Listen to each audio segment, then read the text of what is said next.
Assalamualaikum warahmatullahi wabarakatuh. Shalom, Om Swastiastu, Namo Buddhaya, dan salam kebajikan bagi kita semua. Halo guys, welcome back. Seperti biasa, kita akan berbincang dengan tema Upgrade Skill, Unlock Future. Dan narasumber kita kali ini punya segudang prestasi yang siap kita bongkar. Sebelum kita mulai ngobrol-ngobrol seru, kenalin, aku Jela yang bakal nemenin kalian buat seru-seruan ngobrol bareng narasumber kita yang keren banget hari ini.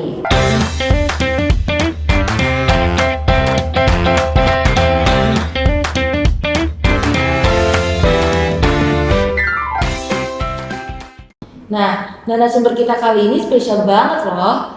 Beberapa dari kalian mungkin sudah kenal, beliau adalah Bu Gina Rihadatul Aisyfarha. Bu Gina ini punya banyak sekali pengalaman. Salah satunya menjadi asisten dosen. Karena skill dan public speaking, leadership dan juga mentoring serta skill keren lainnya yang Bu Gina kuasai. Beliau juga memiliki banyak pengalaman magang di rumah sakit ternama sebagai bentuk distribusi sebagai seorang radiografer dan hal-hal yang Bu Gina pelajari sama penempuh pendidikan di Universitas Airlangga. Oke, tanpa berlama-lama lagi, langsung saja kita mulai. Bu Gina. Oke, terima kasih. Assalamualaikum semuanya, selamat pagi. Terima kasih sudah mengundang saya ke acara ini. Perkenalkan, saya Gina Rihadatul Aisyfarha, alumni dari program studi D4 Teknologi Radiologi Pencitraan, Fakultas Vokasi Universitas Airlangga, yang alhamdulillah kembali bekerja ke alma mater lagi di Fakultas Vokasi sebagai asisten dosen yang sedang menempuh program studi juga di Magister Teknik Biomedis Universitas Airlangga. Salam kenal Mbak Jela. Salam kenal juga Bu Gina. Oke, baik. Mungkin kita langsung ngobrol-ngobrol aja. Boleh. Ini dulu kan Ibu tuh masuk tadi prodi teknologi radiologi pencitraan. Kalau boleh tahu ini alasannya masuk ke prodi itu tuh apa gitu Bu? Oke, baik.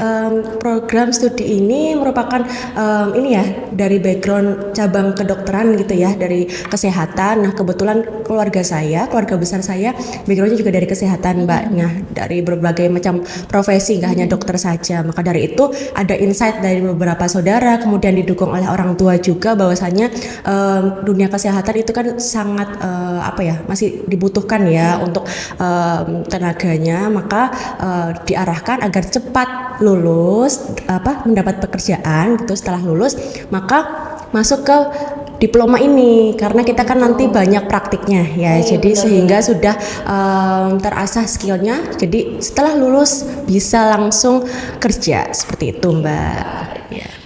Boleh diceritain nggak gimana proses Ibu masuk ke teknologi radiologi pencitraan ini? Oke, baik, sebelumnya saya juga belum terpapar banyak ya tentang bidang ini, terutama di radiologi. Nah, setelah saya masuk, saya mengetahui bahwa bidang radiologi ini belum banyak diketahui orang ya, atau dari orang awam ini masih belum familiar gitu tentang radiologi ini apa sih. Ternyata merupakan salah satu dari bidang penunjang untuk mendapatkan informasi diagnostik pasien selain laboratorium, sehingga kita bisa melihat struktur tubuh, anatomi pasien, semuanya itu dari radiologi pencitraan medis. Sehingga menurut saya sangat keren gitu ya, gimana kita bisa membantu pasien gitu, juga mengetahui penyakitnya, mengobatinya gitu kan. Maka kita bisa memakai salah satu beberapa modalitas radiologi ini Mbak gitu. Kalau boleh jujur nih, Ibu tuh dulu pas kuliah tuh tipe mahasiswa yang kayak gimana nih? Yang aktif atau yang kupu-kupu atau gimana nih Bu? Oke, baik. Di semester 1 saya sudah bersemangat ya. Kan ada magang UKM juga ya Mbak ya. Beberapa mengikuti beberapa UKM, kemudian saya lihat sambil mengikuti perkuliahan full di prodi juga, mengatur diri juga lah ya, manajemen waktu. Oh, sepertinya tidak bisa ikut semuanya nih. Maka dari itu saya pilih dan juga tetap ikut organisasi di prodi gitu kan sebagai himpunan mahasiswa. Nah, di luar itu saya juga aktif di luar seperti memberikan les-lesan kepada anak SMA dan lain sebagainya. Nah, di situ jadi tantangan buat saya juga selain menjadi mahasiswa itu pastinya kita harus mencari pengalaman sebanyak-banyaknya, karena dunia perkuliahan ini tempat kita gagal dan belajar berkali-kali dengan gratis gitu. Makanya mencoba berbagai Iya, pengalaman. kita satu mencoba gitu Iya, ya, Bu. betul. Oke. Ini dengar-dengar nih ibunya kan awardnya beasiswa unggulan gitu ya. Alhamdulillah ya betul. Mungkin bisa diceritain nggak itu Bu, kayak gimana caranya sampai akhirnya bisa berhasil gitu meraih beasiswa unggulan ini? Oke, baik. Jadi saya mendapatkan menjadi awardee beasiswa unggulan ini saat saya apply ke program magister saya tahun 2023. Nah, kebetulan syarat dari beasiswa unggulan itu adalah sudah mendapatkan LOA atau menjadi mahasiswa aktif gitu ya. Nah, saat itu saya baru saja masuk semester 1, kemudian dibuka program ini. Saya ikut Mbak karena awalnya memang niatnya kan mandiri ya gitu ya. Kebetulan bisa, dan juga syaratnya lumayan banyak ya karena seleksinya untuk satu Indonesia cuman 2 tahap, yaitu berkas dan juga wawancara. Maka di tahap berkas ini diminta seluruh calon peserta itu mengumpulkan esai Mbak. Jadi ada esai untuk satu topik yang harus dibahas, kemudian ada proposal tesisnya, kemudian ada rencana kontribusi kepada negara selama 5 tahun sampai 10 tahun mendatang. Nah, di samping itu ada juga sertifikat. Nah, sertifikat ini yang membedakan dengan beasiswa lainnya adalah karena kita dari Kemendikbud atau yang sekarang disebut Kemendikdasmen, itu merupakan dari harus lolos ini sertifikat uji kemahiran berbahasa Indonesia selain bahasa Inggris. Bahasa Indonesia Betul juga. Gitu. Jadi yang unik di situ. Ya. Oke. Terus selain ini nih kita juga tahu Bu Gina kan sering ikut lomba gitu ya Bu. Alhamdulillah. Ya. Mungkin Ibu bisa sharing pengalaman ikut lombanya itu bagaimana, terus kayak kaitannya dengan riset yang Bu Gina tekuni itu apa kira-kira? Oke, baik. Saya sering mengikuti lomba dari zaman jenjang berkuliah, SMP, SMA gitu ya. Kebetulan SMA juga menang lomba esai di nasional juara 2 untuk topik sosio project gitu ya. Padahal saya backgroundnya dari IPA gitu. Kemudian dari IPA gitu. Kemudian alhamdulillah gitu kan dengan tim juga menjuarai di juara 2. Oke.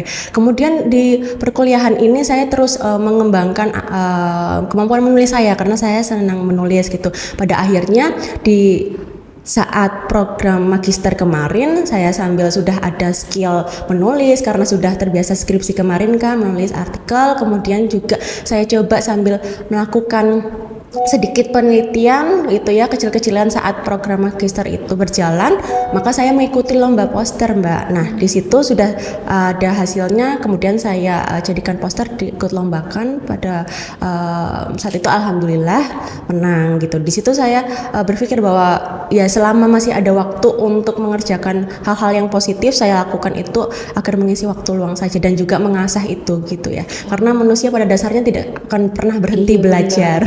Belajar iya betul. Terus ini kan Ibu pasti selama kuliah ada penelitian gitu ya. Ini ada penelitian Bu Gina ini yang kita tahu tentang image quality assessment dengan arsitektur CNN gitu ya.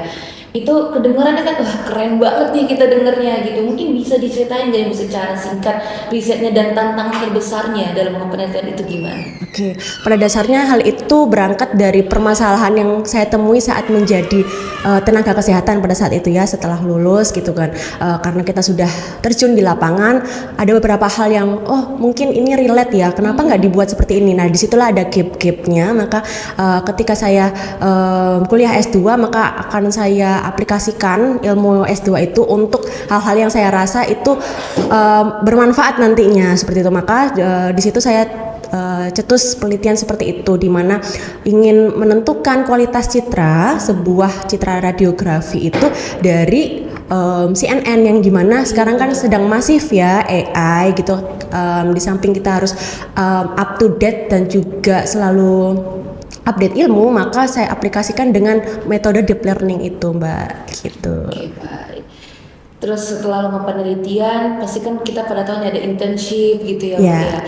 Nah ini kan ibunya itu punya pengalaman internship di Bach My Hospital Vietnam. Ya betul. Mungkin pengalaman paling berharga yang didapat dan bagaimana itu bisa membantu pengembangan buat dirinya sendiri sampai sekarang tuh gimana dari pengalaman? Oke, baik. Saya mendapat pengalaman itu saat semester 7 di program D4TRP Radiologi, di mana merupakan program magang internasional karena kebetulan waktu itu sedang ada kerjasama dengan pihak rumah sakit Bach Mai Hanoi Vietnam.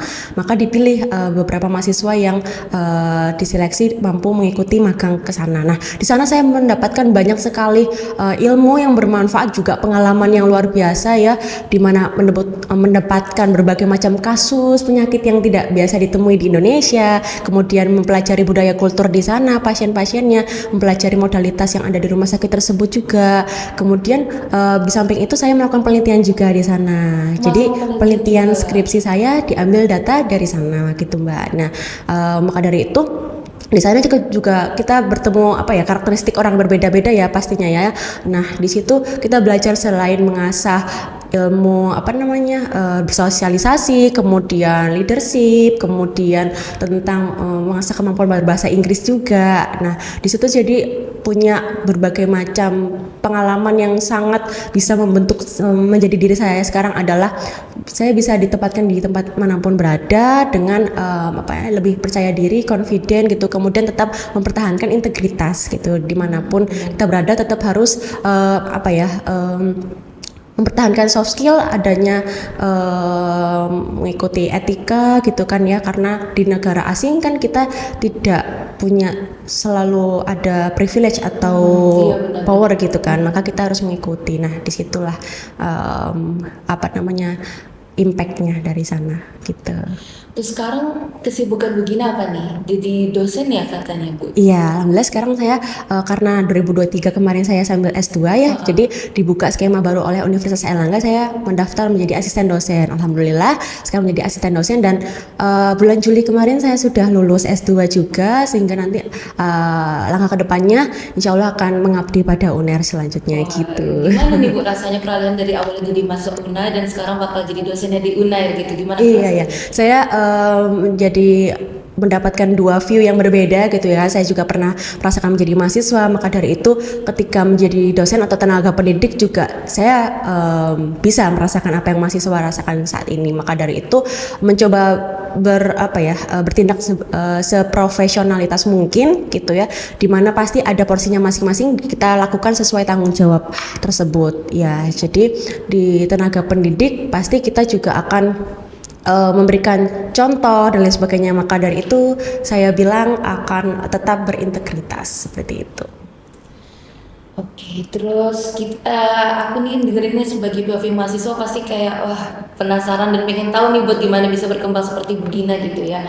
Kalau menurut Bu Gina nih, skill dan akademik apa sih yang paling penting buat mahasiswa supaya tetap bisa berkembang di zaman yang sekarang ini, khususnya di bidang teknologi dan juga riset? Oke, baik. Saya paham betul bahwasanya hal-hal di luar akademik pasti akan kita cari ya di luar akademik itu.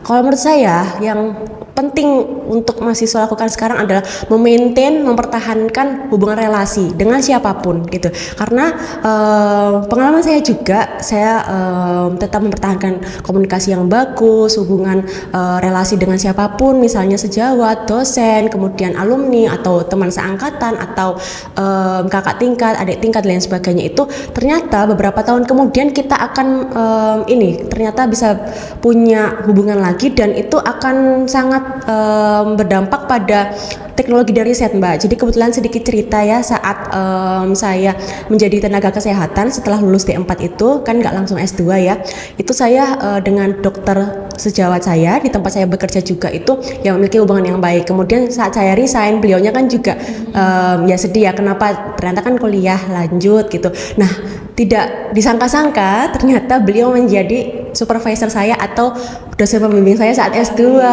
gitu, sehingga itu pentingnya relasi, menjalin relasi sebanyak-banyaknya dan harus perlu di-maintain ya, dipertahankan gitu sih ya. Kalau skill yang dulu Ibu anggap remeh tapi yang sekarang penting banget, ada nggak kira-kira tuh Bu? Yang penting banget, kalau menurut saya ini ya, tetap soft skill. Dimana-mana kalau kita punya ilmu tapi nggak ada adab sama aja ya. Jadi kita utamakan adab dulu itu, iya. Kalau untuk cara update skill kita nih Bu di tengah padatnya jalur perkuliahan tuh gimana sih buat para mahasiswa? Oke, pastinya perlu satu ya, pinter-pinter mengatur waktu atau manajemen waktu, dimana kalau misalnya ada waktu luang diharapkan bisa ambil course atau apapun, atau misalnya ikut seminar, webinar, apalagi sekarang dimudahkan dengan berbagai acara yang bisa juga dilakukan jarak jauh gitu ya. Terus juga course juga sekarang banyak banget. Nah, kalau menurut saya selain mempelajari di bidang yang memang ditekuni saat kuliah, maka bisa ngambil course yang di luar itu. Sampai Biar sekarang aktif pun gitu, saya tetap mengikuti course tapi di luar bidang saya. Oh Nah, ya itu gitu ya, itu iya. bukti Indonesia tetap belajar ya. Iya, gitu. Oke. Terus ini banyak ibu mahasiswa tuh yang bingung soal passionnya gitu ya. Menurut Bu Gina langkah yang paling realistis tuh buat kita nentuin passion kita itu apa. Terus juga kalau ada mahasiswa yang ngerasanya kayak wah aku kayak salah jurusan nih karena nggak sesuai passion. Itu apa kira-kira saran dari ibu supaya maksudnya tetap bisa nemuin bisa berprestasi dan enjoy menjalani kuliahnya itu gimana? Oke, sempat di awal saya bilang bahwa tempat perkuliahan ini tempat memang belajar dan gagal sebanyak-banyaknya, ambillah pelajaran di situ. Maka kita nggak bisa menemukan langsung ketemu satu bidang ini. Oh ini kayaknya cocok buat saya nih. Benar-benar. Pastinya perlu berbagai proses dan juga perjalanan ya, sehingga banyak saja coba saja melakukan hal-hal positif apapun gitu kan, barangkali memang itu dilakukan enjoy dan memang ada output yang sesuai dengan harapannya, maka menurut saya itu sudah tepat. Tetapi itu tadi kalau kita nggak mencoba keluar dari zona nyaman, maka belum tahu juga nanti bakal menemukan passion yang seperti apa sih yang sesuai dengan diri Kita kita. harus coba menjalani dulu gitu. Coba menjalani berbagai macam gitu, nanti kita bisa lihat oh progres saya di sini cepat signifikan, berarti saya mampu nih di sini. Oh, iya. Progres Kita saya belum tahu lambat, potensi iya kita, gitu, gitu ya. sebelumnya itu. Oke deh, mungkin ibunya ada closing statement nggak nih buat kita para mahasiswa yang powerful, yang buat kita tetap semangat upgrade diri dan percaya sama proses lagi kita jalani mungkin? Oke, jadi menurut saya menjadi mahasiswa itu perlu